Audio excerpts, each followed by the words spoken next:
Привет,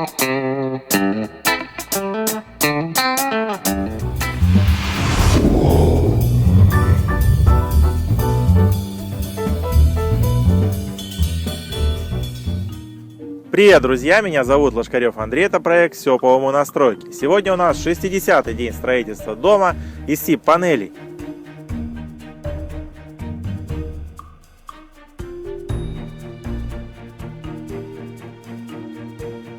Не стал бегать вокруг дома, там никаких изменений нет. Как вы помните из прошлого сюжета, у нас идет установка камина. И сегодня у нас понедельник, 14 января. У нас такая зима. Минус 13 наконец-то. Вот, значит, печники, или как их называют, каминчики, наверное, печники, занимаются установкой трубы.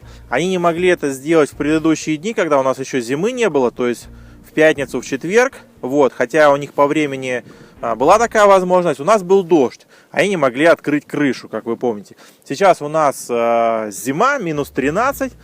Вот, снег очень, практически его нету, поэтому ребята раскрыли крышу, проходку, которая была сделана на этапе строительства самой коробки, и устанавливают там вот этот сэндвич-короб. Вот, сегодня, собственно, выпуск и будет посвящен деталям установки этого сэндвич-короба, короче, установке трубы. Сейчас у нас примерно 1:30 дня. Ребята здесь с 9, вот, поэтому, соответственно, все, что они сделали до этого, я вам могу показать как результат. А что сейчас делают? Я сейчас залезу к ним и сниму, как они там оформляют проход трубы через крыши. Итак, друзья, я залез наверх. Вот как выглядит у нас здесь проход этого сэндвич-короба, которого вы видели в прошлый раз. Значит, отверстие у нас чуть больше, чем короб. Изолировано от деревяшки дополнительно еще материалом, теплоизолятором. Вот, и у нас здесь такой сложный вариант, когда труба пересекает у нас две крыши. То есть у нас вот здесь есть одна крыша и есть еще вторая крыша. Вот, и людям, которые здесь занимаются отделкой трубы, придется постараться, чтобы не протекало ни на той, ни на той крыше. То есть двойная работа получается. И двойная ответственность. Значит, сама труба отделывается вот такими элементами. Элементами гибки. Из нержавейки, из оцинковки. Делается своеобразный фартук вокруг трубы. Хорошо, что здесь мягкая черепица, то есть установка трубы, вот этого фартука для трубы на плоскую крышу гораздо проще, чем на металлочерепицу, где есть волны и невозможно, ну там есть свои хитрости, но вот на плоскую крышу это делается гораздо проще. Да, еще один момент, значит, монтаж фартука у нас происходит снизу вверх. То есть сначала крепится нижний элемент, потом боковые элементы и потом верхний элемент. То есть делается все по принципу чешуи. Вот видите, так же как и крыша у нас состоит из отдельных элементиков, и они лежат именно в порядке в таком, сверху вниз, чтобы вода у нас стекала и крыша наша не промокала. Точно так же и делается фартук вокруг трубы, снизу вверх. Сделаю еще одно небольшое дополнение. Значит, вот здесь у нас сейчас установлен первый элемент короба. И будет установлен еще один элемент, примерно метр высотой. То есть труба у нас будет еще чуть выше. То есть состоять из двух коробов. Затем вот этот металлокороб обошьется ЦСП. И по ЦСП будет уже сделана какая-то финишная отделка какими-то панелями. Но это мы увидим в будущем. Я пока слез вниз, чтобы не мешать ребятам. Все дело в том, что на лесах, вот леса, намерз снег. То есть вот этот вот снежок, который лежит, это не снежок, там практически лед. И стоять там достаточно стрёмно. Поэтому, чтобы не мешать им там работать, вот, там очень скользко, я слез вниз. В общем, предлагаю пройти внутрь, посмотреть, как там изнутри это все дело выглядит. Я зашел внутрь. Здесь работает тепловая пушка. Очень тепло. Ладно, цель нашего визита — камин. Вот доделанный вариант уже. То есть соединены все трубы. Итак, давайте вспомним, что у нас вот эта труба немножко ржавая, которая это дымоход, а это у нас две трубы для обогрева помещений. Значит, одна труба у нас заведена в стену первого этажа. Сейчас мы посмотрим. Вот здесь она проходит, и сделали ребята для нее короб. Вот такую площадку. Значит, здесь будет лестничная площадка, поэтому вот эта вот коробка будет под лестничной площадкой. И здесь сделано уже окошко. Вот, можно закрывать ее, открывать, то есть регулировать подачу воздуха, как я понимаю. Да, там внутри жалюзи, вам плохо видно. В общем, там внутри жалюзи, и вот этим вот рычажком можно закрывать и открывать. А вон они немножко просвечиваются. Как вы помните, когда затопят камин, нам нужно как-то вот здесь зафиксировать температуру, насколько здесь горячий воздух идет. Каминчики, то есть печники, говорят, что может идти градусов 200-250. Пойдемте поднимемся на второй этаж, посмотрим, как там сделано. Вот у нас, видите, тоже сделан короб.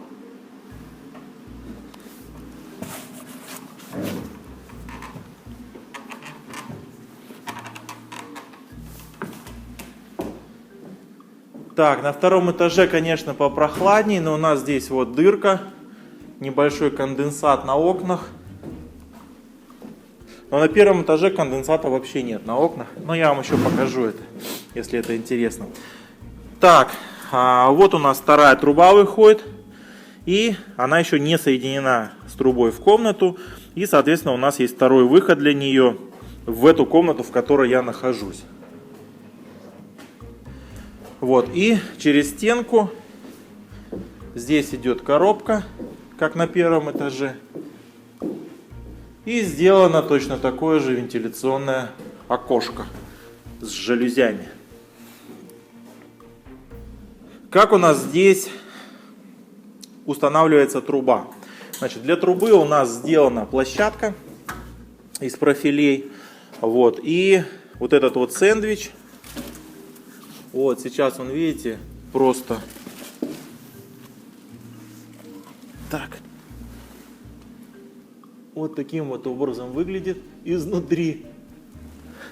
Вот, и в этом сэндвиче у нас пойдет вот эта труба. То есть она тоже как сэндвич. То есть вот эта квадратная труба, это не дымоходная труба, это просто короб для дымоходной вот этой трубы. Соответственно, этот короб у нас находится вот внутри помещения, опирается вот на такую площадку, вот фиксируется к стене, то есть к крыше. Изолируется от дерева теплоизоляцией. Я вам в прошлом выпуске называл ее, сейчас не помню, как-то суперизол, как-то так называется она. Выдерживает какие-то нереальные температуры, используется по каким-то нормам для прохождения перекрытий. Вот видите, для прохождения перекрытия используется этот материал теплоизоляционный. Плюс дополнительно еще вот такие вот маты с фольгой.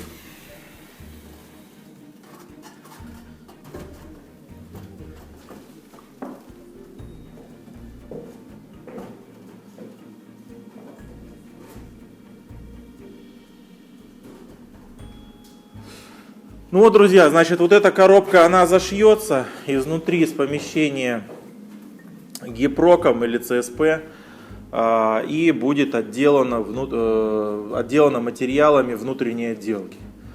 Все. То есть вот таким вот образом внешне будет выглядеть у нас труба для камина. Ну а вот эти вот дырки, вот в крышу дырки, они будут заделаны изнутри. Вот, я думаю, что как-то будет теплоизолироваться, потому что у нас здесь теплая, да, теплая панель, а здесь получается просто дырка, и между трубой. То есть вот в этот проем нужно заложить утеплитель, который по эффективности будет такой же, как и утеплитель крыши. Иначе у нас здесь будет, не знаю, мостик холода, может роса скапливаться. Хотя вот в этом вот коробе будет очень тепло. Вот, тепло от камина будет в него попадать, и здесь будет достаточно такая горячая среда. Вот, и я не думаю, что какой-то может быть конденсат, короче, я не знаю. В общем, нужно, ребята, утеплить обязательно вот здесь вот этот элемент чем-нибудь, чтобы не было у нас бреши в теплоизоляции дома.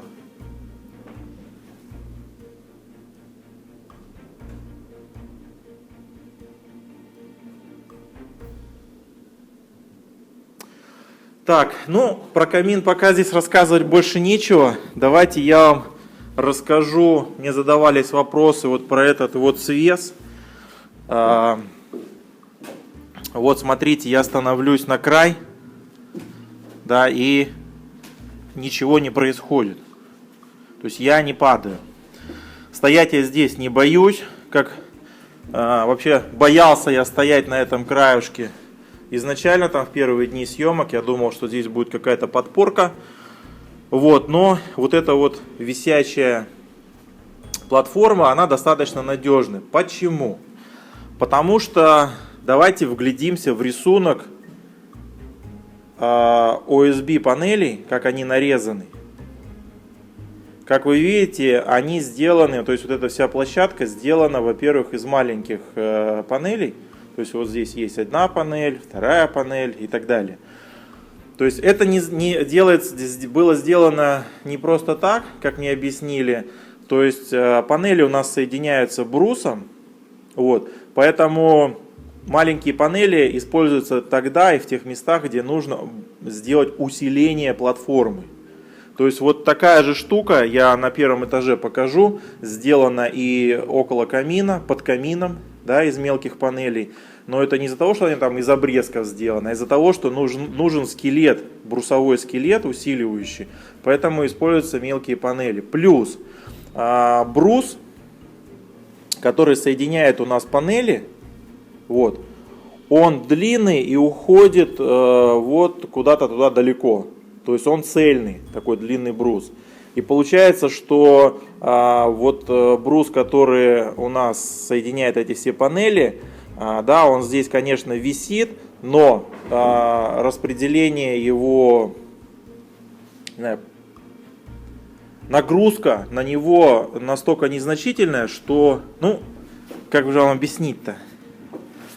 Короче, брус, который находится в панелях, он у нас не короткий какой-то, вот до где лестница, да, он у нас достаточно длинный. И поэтому, если мы на край этого бруса становимся, то ничего не случается, потому что у него плечо, ну я не знаю, там длина бруса, она достаточно длинная, и нагрузка у него распределяется. Плюс этого бруса здесь много, да, тут вот через каждый метр идет такой вот длинный брус, который в глубину дома уходит. Чем и обеспечивается жесткость этой платформы. Ну вот, насколько я мог вам, я объяснил. Вот, поэтому я здесь могу стоять без проблем. Здесь будет, возможно, какое-то ограждение лестницы. Но никаких столбов внизу не будет. И лестница тоже не будет несущим элементом. Лестница будет, не знаю, главное, чтобы она сама себя выдерживала и людей, которые по ней ходят. Так, чтобы вам еще рассказать по поводу... Пока тут ничего интересного не происходит с камином.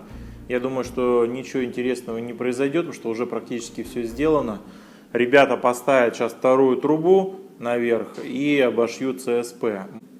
Вот что я хочу вам рассказать. Я вам расскажу, мне бы задавали вопросы по поводу вот этих всех пленок, вот этой всей пароизоляции, зачем она нужна. Вот, раньше и просто ставили, а сейчас вот извращаются, что-то делают. Нафиг эта вся сложность нужна? Так, расскажу вам здесь на примере этого окна.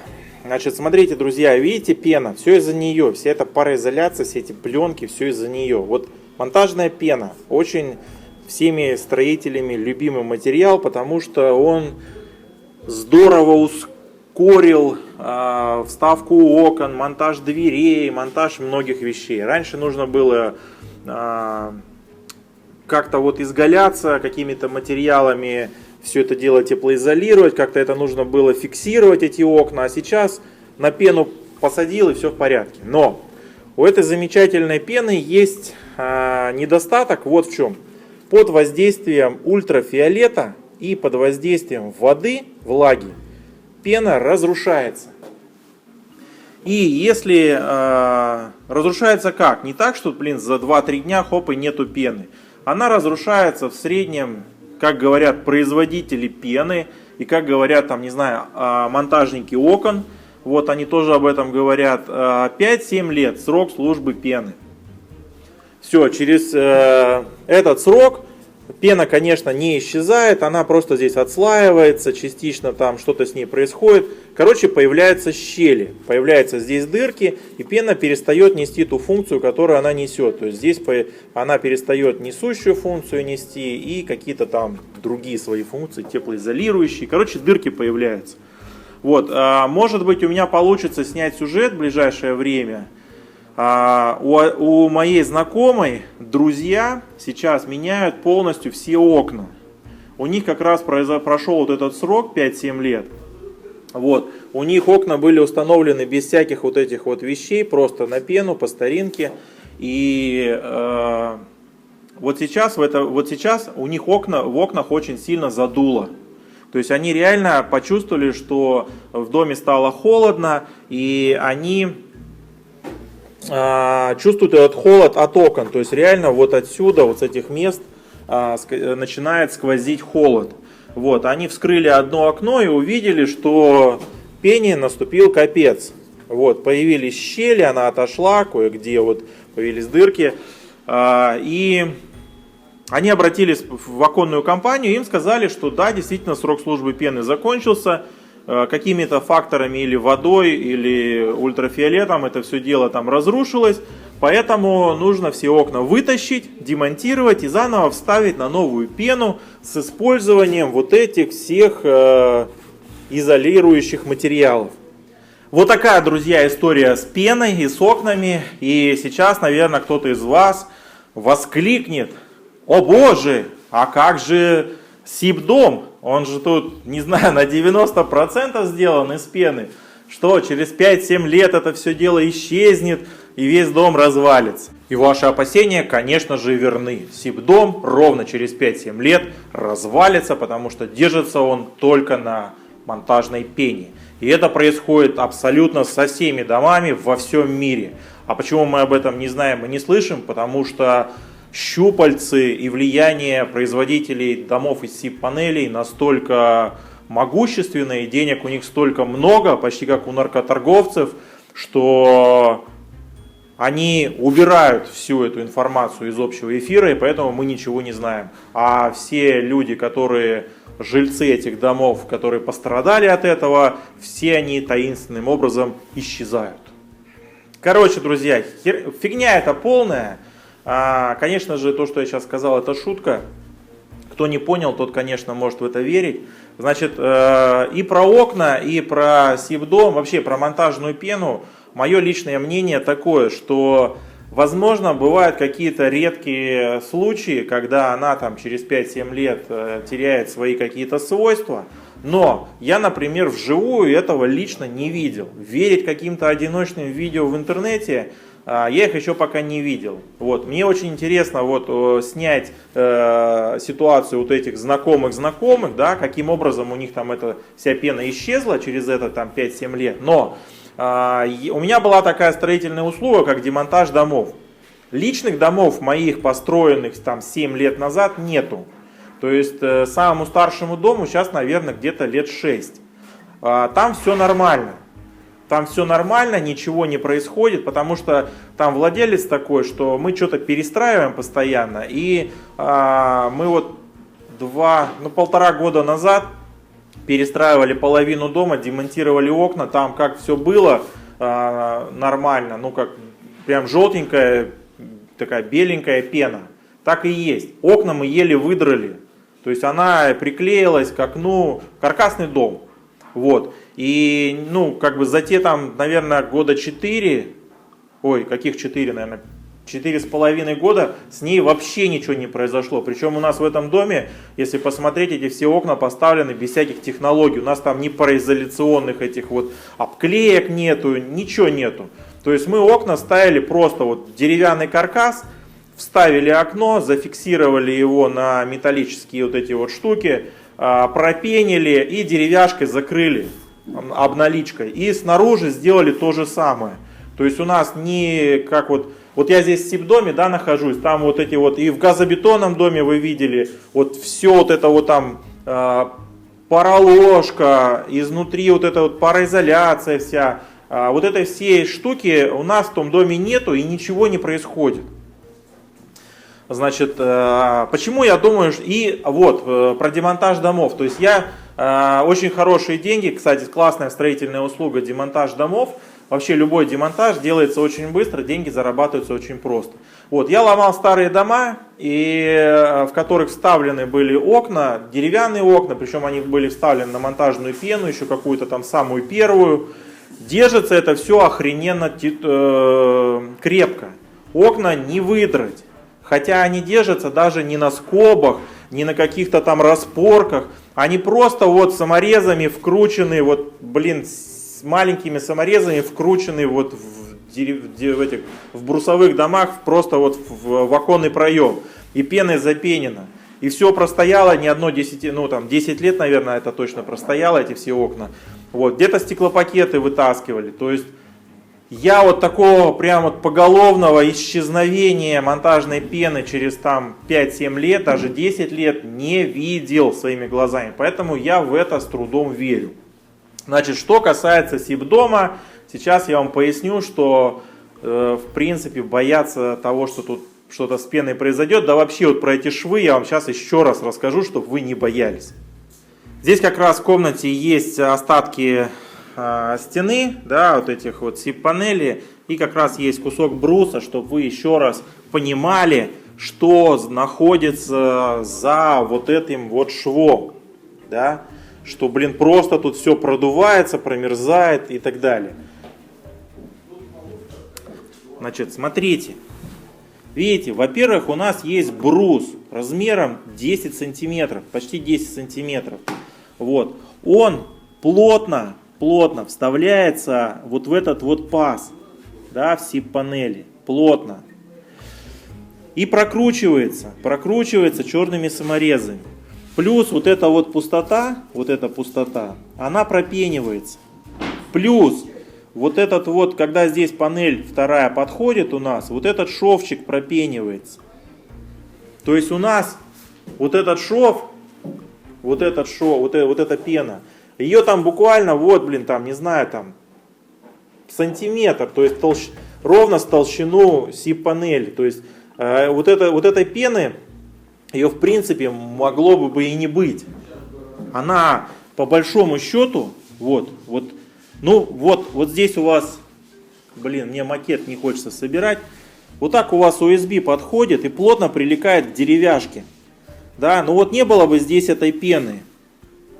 Что воздух с улицы, допустим, это с улицы, вот он должен был через этот шов вот таким вот образом, вот так вот и продуться. Плюс у вас здесь еще есть наружная отделка.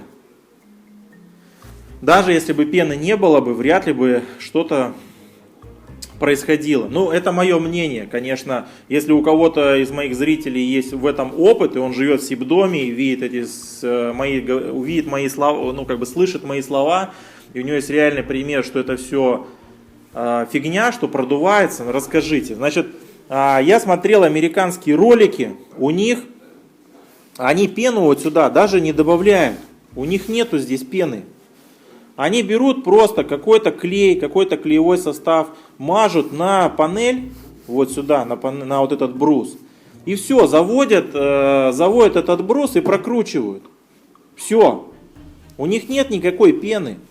И это люди, которые придумали эту технологию. Просто чтобы вот у нас здесь, в России, у нас все принято запенивать, да, производители пошли, так сказать, учли национальные особенности психологии нашего покупателя и начали сюда пену фигачить. Вот, сюда, швы сюда пену фигачить. А она там, по большому счету, ну как бы, американцы этого не делают. Вот, если вам так легче. Вот. У нас это делается. Чтобы всем жилось в таких домах спокойно. И еще, я хочу как бы акцентировать на этом внимание, что, друзья, панель, SIP-панель, это не дом. Это не дом. Это не весь дом. Друзья, SIP-панель это не вся стена. Это элемент стены. Элемент, который нужно которому нужна внутренняя и внешняя отделка. Многие ошибочно думают, что либо некоторые производители это почему-то начинают вот вводить в заблуждение потребителей, да, что SIP-дом, SIP-панели это все, можно вот сделать такую коробку и жить в ней. Фигня полная, конечно же, будет попадать, вот пена сосет влагу, да, вот, поэтому здесь вот у нас появляется некая влажность, да, там от косого дождя как-то это все капиллярно проникает и так далее, потому что дом у нас недоделан. Панель не является домом, панель это часть стены, всего лишь одна часть. Я просто не хотел это сейчас говорить, но раз зацепилось, вот сказать про эти SIP-панели, я это хотел сказать потом, когда хотел сделать, я сделаю видео обобщающее, то есть свое мнение про SIP-дома и так далее. Но самое главное, как бы, раз я стал об этом говорить, сама SIP-панель, не надо ее рассматривать как единственную, что все, из SIP-панели сделал дом, значит это дом. Нет. Это то же самое, что вот в кирпичном доме, да, который вы хотите утеплить. Да, сделайте коробку из утеплителя. Вот просто сделайте дом из одного утеплителя. И считайте, что у вас, дождь пошел, утеплитель намок, стало холодно, либо влага проступила. Но вот это здесь то же самое. То есть SIP-панель это просто элемент стены. Можно считать, что это пол стены, половина. И поэтому нельзя расценивать как бы вот это изделие, вот эту коробку как дом. Да? Что сейчас что-то тут какая-то вода появляется, что-то не то, не так и так далее. Естественно, потому что в таком виде этот дом и не должен стоять. Вот тот, кто смотрит мой сюжет про газобетон, да, в газобетоне стена может быть без отделки. Она самодостаточная. Она и без утеплителя, и без отделки может быть. Можно жить в неотделанном газобетонном доме. Это предусматривается по технологии. И производитель говорит, делайте коробку из газобетона, если у вас нет денег на внешнюю отделку, живите вот так. И все будет зашибись. В SIP-технологии такого никто не говорит. Все говорят, что производители по инструкции сделал коробку, сделал наружку, закрыли от влаги дом. Желательно сделать и внутрянку, и жить, все. То есть потому что вот сама SIP-панель, она не является такой вот самодостаточной, то есть ей нужна отделка. Поэтому все эти вот разговоры особенно эти разговоры про точку росы, про влажность, что и все тут разрушается и так далее. У каждой технологии есть, то есть у каждой технологии есть способ ее эксплуатации. Вот. Понятно, что в доме в термосе, дом-термос, да, который не пропускает там ни воздух, ни влагу через себя, это и дома из несъемной опалубки, это дома из сэндвич-панели, это дома из SIP-панели, вот все эти дома, они требуют вентиляции. И естественно, вот сейчас у нас мы все закрыли, да, вот в этом доме, все закрыли, здесь ходит два мужика, работают, вот, причем они достаточно прохладно, но они в футболках, им жарко, потому что, работают они. Да, работает отопление, естественно, этой влажности некуда выйти, плюс сохнут материалы, и, естественно, это все конденсируется на стене, потому что это технология такая. Была бы тут технология другая, да, тот же, например, газобетон. Да вы можете и в сюжете про газобетон увидеть, что у нас на стенах изморозь. То есть влага на стены впиталась и замерзла, потому что у нас вот внутри в коробке сейчас холодно. Мы сейчас включим отопление и потечет, все, окна заплачут, то есть этой влаги нужно будет куда-то выйти. То есть нужно будет нам этот дом проветривать, протапливать, чтобы это все высохло. Вот. Ладно, что-то я вообще заговорился. В общем, суть моего вот этого всего диалога, монолога в том, что не надо рассматривать SIP-панель как самодостаточный материал стены. Это часть стены. Вот. По поводу щелей. Вы видели, какая конструкция стыковки панелей. Вот. Даже если там эта вся пена исчезнет, хотя вряд ли она исчезнет, ничего страшного нету.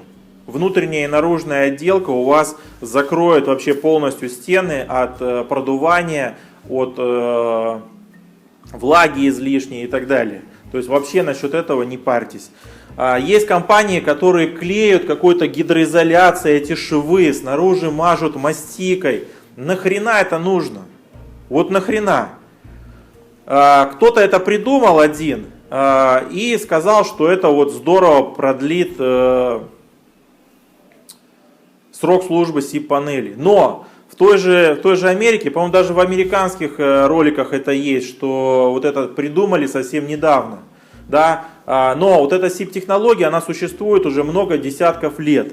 И те старые дома, первые, которые построены вообще по начальным, там, каким-то, в самом начале, ничего с ними не произошло. Они как есть, так и есть. Люди в них живут и не парятся. Но маркетинг, продажи, они заставляют что-то выдумывать.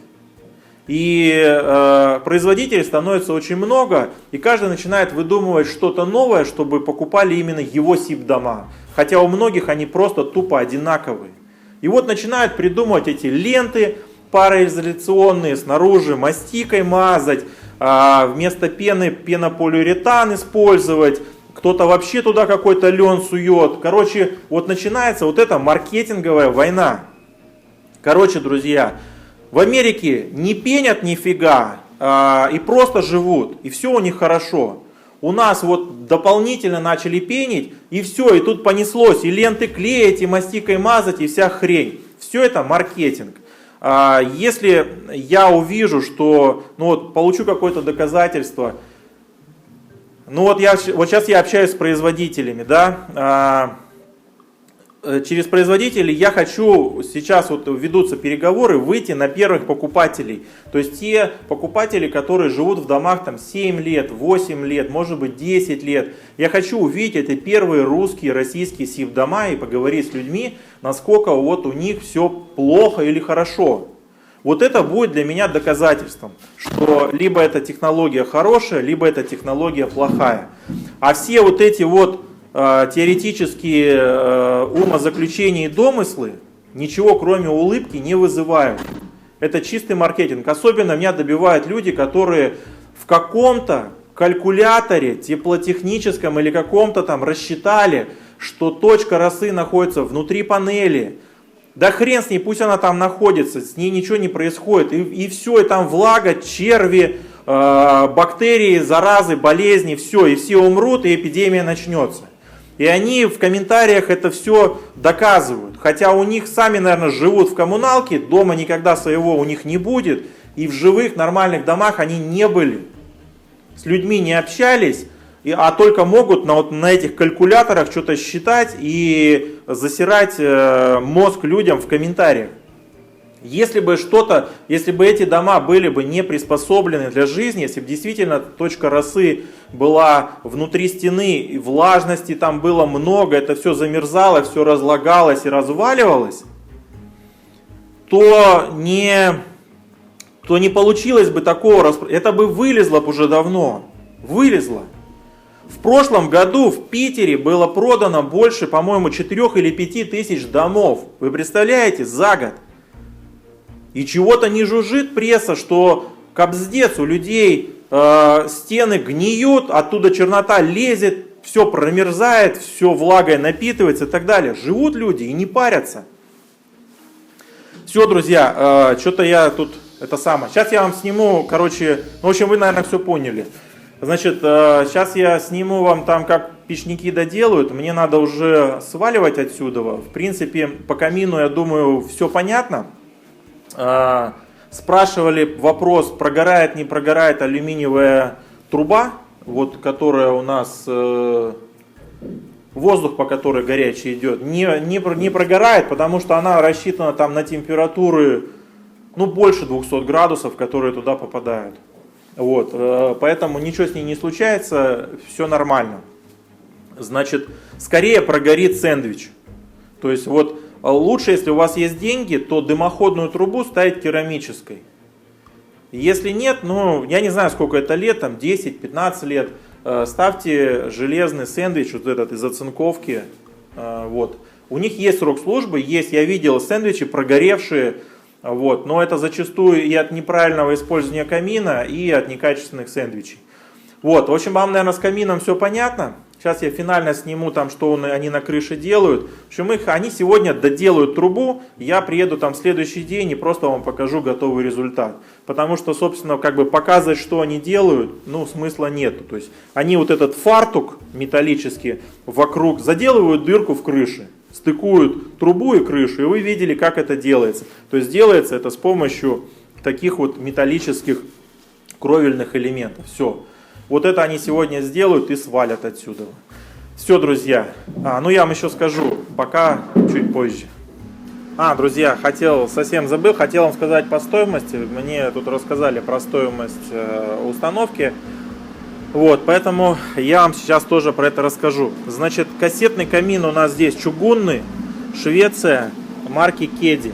Это не самый дешевый камин, вот, хороший, качественный камин.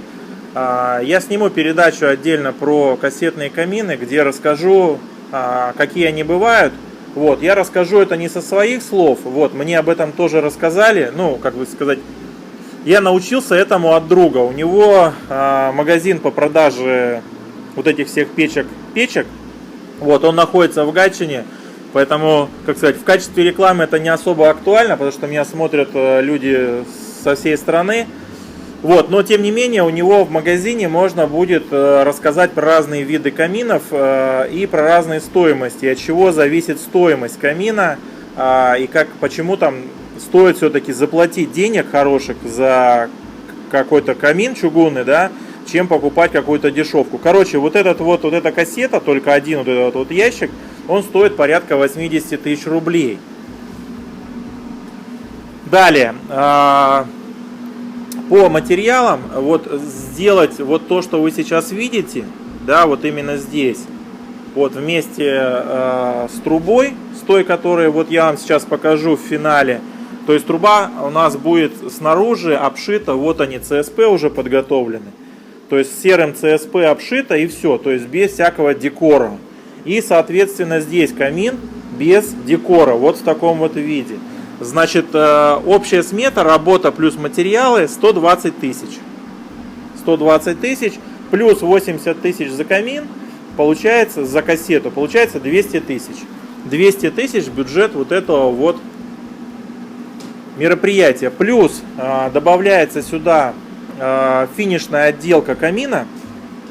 Она по деньгам бывает разная. Можно ее купить за 30 тысяч рублей и где-нибудь тысяч за 15 собрать. То есть получается еще 45. Можно из кирпича самому выложить. Можно нанять печника, который кирпичом это обложит. Но в среднем рассчитывайте, что еще дополнительно, чтобы это все красиво заделать, у вас уйдет примерно еще где-то 100. Это работа плюс материалы. Вот. И получаем, что камин с хорошей кассетой, да, который у нас вот отапливает несколько помещений, проходит через две крыши, дырка в двух крышах, да, и сделан вот именно по такой технологии, как здесь. Указывается, в сумме выйдет в финале, должен быть где-то в районе 300 тысяч. Но эта цена, она зависит еще от отделки. То есть, например, есть натуральный камень, отделать натуральным камнем, там только сама отделка будет 1300 стоить. Поэтому, короче, вот этот вариант стоит 200. 80 плюс 120. Дальше отделка финишная, это уже где-то в районе 100 тысяч рублей. Ну вот, друзья, финальный аккорд сегодняшнего дня съемок. Я сейчас отсюда уеду. Значит, ребята, видите, сверху не отделанный у нас ящик, ну, утеплитель виден. Это у нас как бы добавка, ну, продолжение трубы. Вот, они ее не будут отделывать железом, потому что нет смысла. Сейчас они ЦСП обошьют целиком всю трубу, и этот утеплитель, он будет закрыт. Вот. Ну, мы финально, вот как это будет выглядеть в виде уже зашитом, готовом варианте, я приеду там в следующий съемочный день и это вам сниму. А сейчас ребята вот тут заканчивают, просто мне надо срочно уезжать. Вот, поэтому финальный аккорд вот такой. Ну что ж, друзья, на этом все. Получился выпуск про 60-й дом, строительство дома из СИП-панели очень длинным. Извиняюсь за свою болтовню где-то в середине ролика, но что-то меня чем-то кто-то зацепил, и я тут разговорился. Вот, друзья, задавайте вопросы, если есть вопросы по каминам, вот, по печкам, потому что выпуск сегодня, в принципе, был этому посвящен. Да, про стеклопакет, про пену я еще дополнительно все это дело узнаю. Мне самому хочется разобраться в долговечности монтажной пены. Вот, у меня есть друг, он работает в Швеции и в Дании, занимается деревянным домостроением. Значит, там они не используют монтажную пену для установки окон. Я у него еще переспрошу, как этот материал называется, они туда что-то типа льна, в общем, что-то они туда толкают. Это не монтажная пена. Вот, они монтажную пену не используют. Наверное, по причине ее недолговечности. Вот, но факта того, что она недолговечна, такого повсеместного факта, я у нас здесь не видел. То есть я видел старые дома, которые там первой монтажной пеной, которая только появилась у нас с приходом капитализма, первой монтажной пеной сделаны окна, двери, они до сих пор стоят, и их фиг выдерешь, и они не сквозят холодом и так далее. Вот, ну, в общем, мы с монтажной пеной разберемся, нужно с этим разобраться. Все. До скорых встреч. С вами был Андрей Лошкарев. Пока.